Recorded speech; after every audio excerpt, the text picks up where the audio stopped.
In this class, we're going to have a look at inverse matrices. Okay, so we're going to try and invert a matrix. Well, before we go there, we first of all need to figure out what that means, right? How are we going to invert it? Are we talking about transposing? That's a totally different thing. Transposing does mean inverting in some way, but all we're doing is really not so much inverting, but switching. We're switching rows and columns, okay? With the inverse, what we're going to try to do is something a little bit different that comes from basic algebra, okay? So let's say that we want to solve the system of the form AX equals C. We notice that any linear system can be written as a matrix equation in that way. Well, if we look at this one as a generic algebra equation, we may think of, hey, why can't I divide left and right side by A? I mentioned in the class on matrix product that you cannot really divide by a matrix.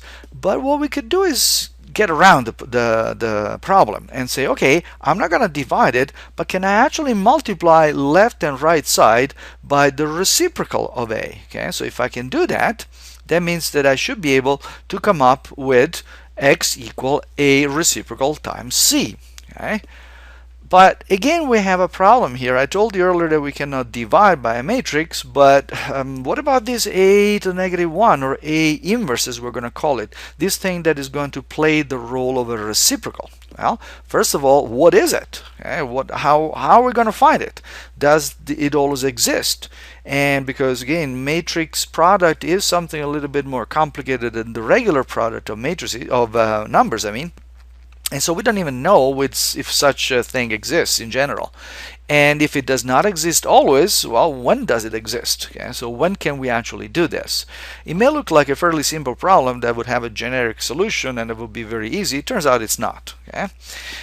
So what we're going to do is we're going to start by saying, all right, let's assume there is such an object. We're going to call it the inverse. So the inverse of a matrix A is a matrix A inverse, or A to the negative 1, such that what? Well, such that it will cancel A. What does that mean? Remember that in the class of matrix product, one of the things that you learned was that if you multiply any matrix by the identity matrix, of suitable dimensions, of course, that does not change the original matrix. So the identity works like the number 1 in regular multiplication.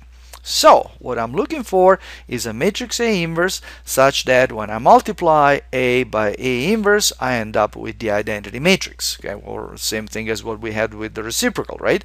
1/3 is the reciprocal of 3 because 3 times 1/3 is equal to 1.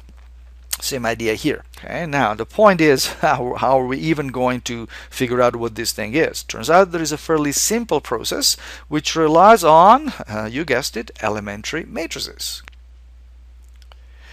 Now, if a matrix does have an inverse, then obviously we're going to say that this matrix is invertible. Okay, and what we're going to do is, for now on, we're going to construct inverses for square matrices only. Now that sort of comes from that equation that you have in front of you, the requirement that we want both A inverse A and A times A inverse to be the identity, the same identity. Notice that I'm putting the same equal on both sides of the same matrix, so that means that both of those products should give me the same dimension matrix, and therefore that the matrix itself has to be square. It is possible to define things that mathematicians call the pseudo inverses in case where we don't have a square matrix, but we're not even going to get close to that idea. I'm just going to mention it to you in case you have heard of them in some other context and you wonder if I'm not aware of it. No, I'm aware of it, but we're only going to stick to square matrices. Alright, so first of all, let's start constructing inverses for elementary matrices. Those are fairly easy matrices, so it should be very easy to do it. In fact, it is. Okay? So in fact, any elementary matrix is invertible. Well, that's a good thing to know, since elementary matrices, as I said, in a way can be considered as the building blocks of matrices. We can use them to do row operations and so on. And so the fact that they are invertible gives us a good sign. These invertible matrices are not that rare after all. So, but that's a big claim. I have to show you that it is. Again, the proof is very easy. So let's say that we look at an elementary matrix corresponding to the switching of two rows. Okay. Well, what do I need to multiply by that matrix in order to get back the identity? Well, remember that the elementary matrix is obtained from the identity by doing a single row operation, which was switch those two rows. So all I have to do is switch them back.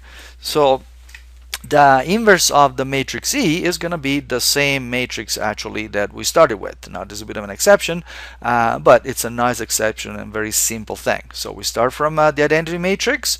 We obtain the elementary matrix E by switching two rows. Well, switch them again, you get back to the original identity matrix. Therefore, an E of this kind is invertible. Now, what if we have an elementary matrix which is obtained by multiplying a row by a non-zero scalar? Well, that's easy, right? If we multiply that row by a non-zero scalar, all we had to do to get back to the original is divide that same row by that non-zero scalar, and that's why we want to. That's one of the reasons why this row operation requires the scalar to be non-zero. Otherwise, we wouldn't be able to divide by zero. Okay. And finally, the third one, which is the most complex of the row operations, actually is just as easy as the other ones. Think about it. What we're doing here is we're starting from the identity matrix and we are adding to a row a multiple of another row. Well, all we have to do to undo it is subtract from that row the same multiple of the same row. Okay, so if we do that, then we're going to undo the effect of the original change. So you may want to try with a few examples on your own. We're going to do some in class, but you want to start trying some examples on your own to see that in fact this is true, and that if you use these very simple constructions, you end up with the inverses of any kind of elementary matrix.